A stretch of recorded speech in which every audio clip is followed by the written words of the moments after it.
Olá, tudo bem? Tudo certo? Tudo ok por aí? Por que a religião foi inventada? Para passar da vida do campo para a vida da cidade. Uma das três revoluções neolíticas foi a consolidação das religiões. Qual foi a primeira construção urbana? O templo, porque atuava naquela época tanto como centro religioso quanto como centro político, comercial e administrativo. Aqui nós estamos falando de Ur, e daquela época, por exemplo.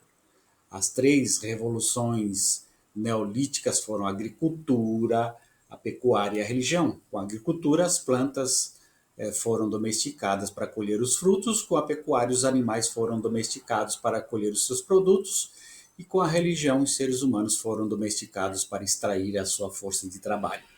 A cidade surgiu quando um templo foi construído para armazenar excedentes agrícolas, por exemplo, arroz, trigo, milho.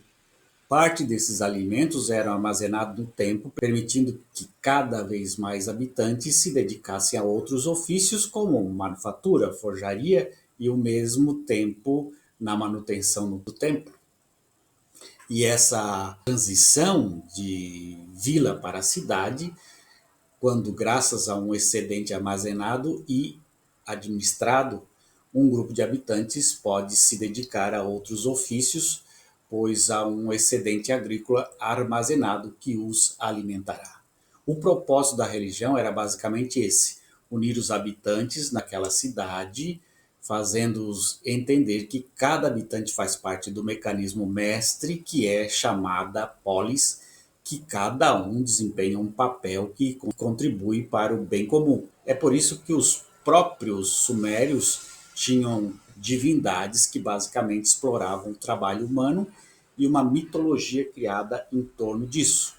Por exemplo, se os habitantes de uma cidade não trabalhassem e, portanto, não tivessem um excedente para oferecer aos deuses no templo em troca de trabalho, Anu pensaria que aqueles humanos haviam desobedecido a sua missão e então invocaria seres destrutivos como Pazuzu para puni-los, traduzindo: se aqueles humanos não contribuíssem com seu esforço como tributo ao templo, então uma seca viria e os eliminaria a todos. É por isso que vemos que as principais divindades do crescente fértil, por exemplo, todas têm um caráter punitivo, desde os sumérios até os deuses judeus e muçulmanos. Teríamos então o que se tornou a primeira diferenciação entre religião e política, que ocorreria quando um desses habitantes conquistava o reconhecimento do seu povo por meio de esforços militares. Quando havia um cidadão que comandava homens e vencia um conflito armado. Temos aí o caso de Lugalzagese, por exemplo, e outros líderes políticos de estados antigos, como o chamado faraó no Egito, o Wag no Zogou, e a figura do Vamex Insênico como Agamenon. O que esses fazem é impor uma distinção entre religião e a casta dominante. A princípio, a casta dominante é puramente religiosa, e isso continua em estados menos desenvolvidos, como nos casos das culturas druidas ou xamânicas. Esses líderes militares que mencionei aqui, no final, criarão dinastias reais que governarão por meio do comando militar e do apoio da casta religiosa. Por exemplo, aquele lugar ou aquele faraó são legitimados diretamente pelo poder religioso.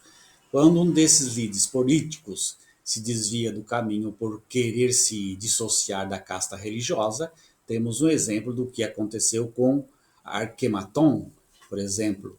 No mundo micênico hindu-europeu, vemos que a figura de Wanax mantinha mais poder religioso ao seu redor, e aí temos a figura de Basílios, que não tinha poder religioso direto. Nesse exemplo, seria o papel do Papa de Roma, tanto como líder espiritual como líder militar. Ao longo dos séculos, política e religião foram definitivamente separadas na Europa. Em outras palavras, o líder político não teria mais essa legitimidade diretamente pela casta religiosa. E é mais recente do que pensamos, em que Napoleão ainda teve que encarar uma charada religiosa.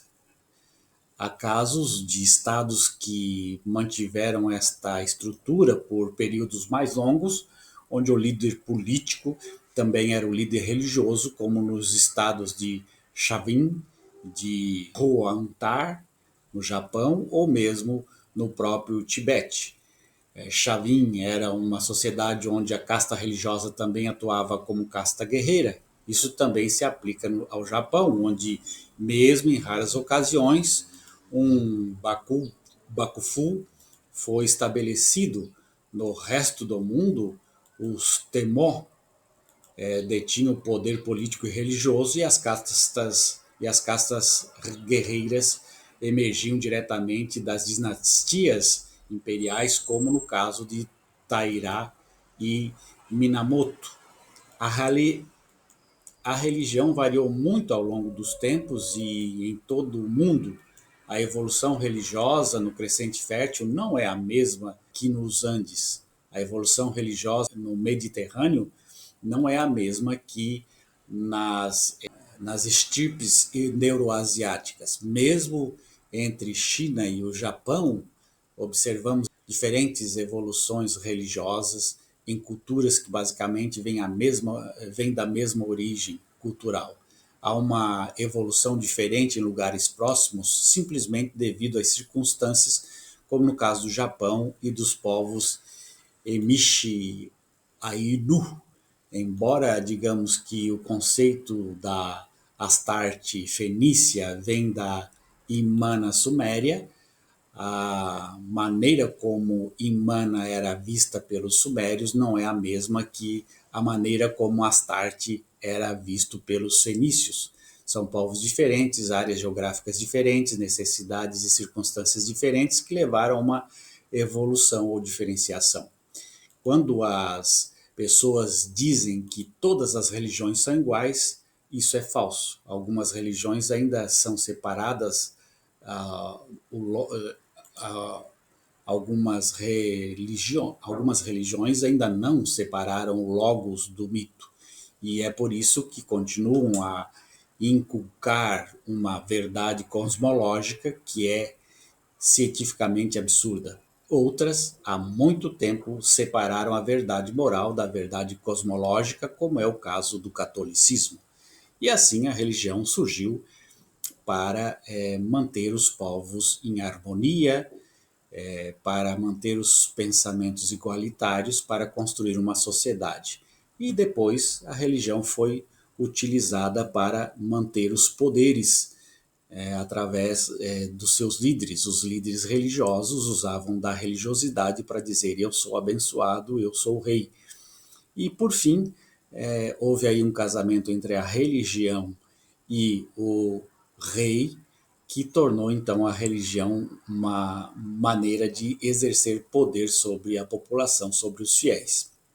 E hoje a religião volta com tudo, com essa dimensão. Nós podemos perceber no nosso país aí uma bancada evangélica com mais ou menos 60 deputados federais que buscam fazer as leis funcionarem e as leis serem permitidas só se a Bíblia permitir, usando a Bíblia como fonte de iluminação para que as leis sejam criadas. E assim nós vamos percebendo que essa volta do poder político e da religião interferindo na polis, na cidade, em como se rege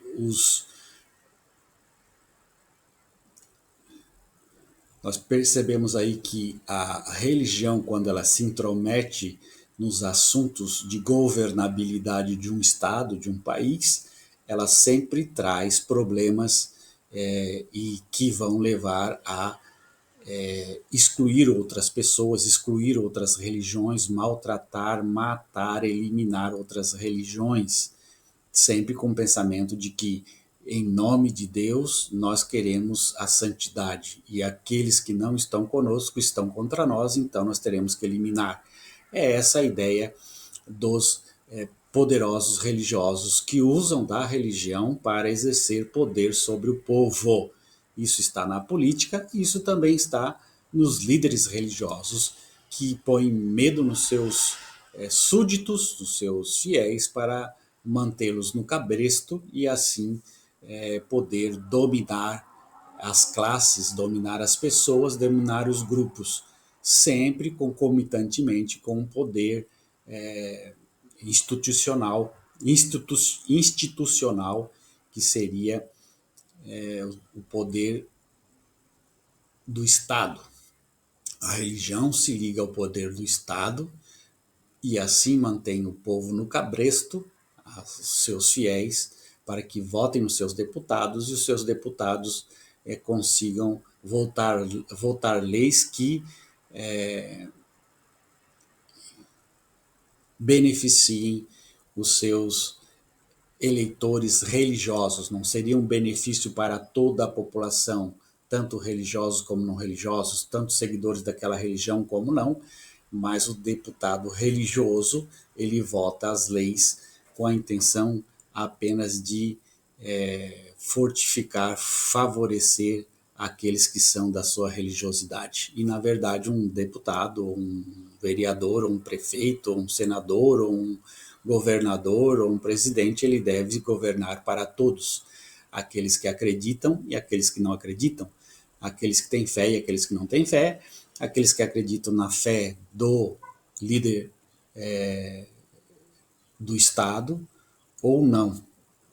Quando ele é eleito para fazer um trabalho para todos. Mas nós vemos que percebemos que a religião foi usada como maneira de dominação, de diminuição da capacidade cognitiva do ser humano, para que ele só diga amém e siga os seus líderes religiosos. E os seus líderes religiosos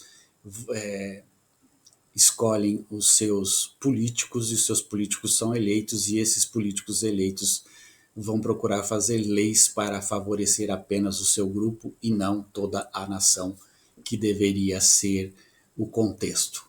A nação tem que ser laica e a religiosidade de cada um deve ser respeitada. Um grande abraço, tchau.